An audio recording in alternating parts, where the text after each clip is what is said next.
नहीं, ये पुअर विरोधी है और ये हिंदुस्तान के लोग कभी बर्दाश्त नहीं करेंगे। ये आप लिख लीजिए। सुश्री इकरा चौधरी जी, प्लीज आप बोलिएगा। धन्यवाद सभापति जी। मैं सबसे पहले दाद देना चाहती हूँ इस बिल के टाइमिंग की कि अभी ईद की रौनक बुझी भी नहीं थी और हमारी जड़ों पर एक नया फरमान लाया गया।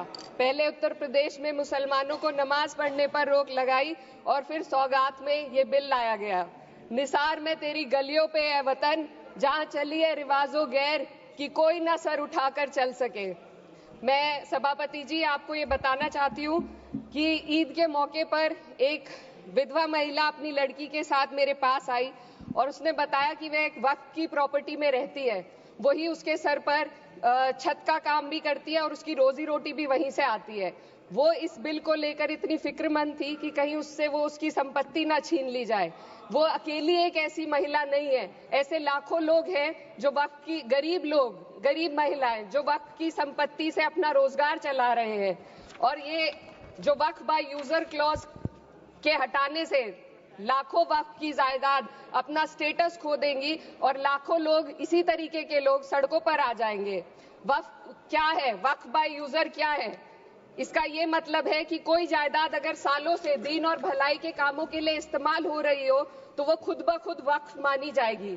हिंदुस्तान की अदालतों ने भी इस बात को तस्लीम किया है। वक्फ बाय यूजर सिर्फ वक्फ बोर्ड को ही मिली कोई खास सौगात नहीं है, ये बल्कि सभी अन्य धार्मिक ट्रस्टों को परंपरा और यूज के आधार पर बिना किसी डॉक्यूमेंटेशन के धार्मिक चरित्र को डिक्लेयर करने का राइट मिला हुआ है। भारत के संविधान के आर्टिकल 13 क्लॉज 3 में कस्टम और यूसेज को कानूनी वैधानिकता प्रदान करता है। इसी आर्टिकल से वक्फ बाय यूजर भी निकला गया है। इस बिल के कानून बनने पर वक्फ बोर्ड तो इस प्रोविजन से हाथ धो बैठेगा, लेकिन अन्य धार्मिक ट्रस्टों को यह सुविधा जारी रहेगी। इससे भारतीय संविधान के आर्टिकल 14 और 15 का सीधा उल्लंघन है, जो धर्म और जाति के आधार पर भेदभाव और कानून के सामने सभी की बराबरी पर जोर देता है।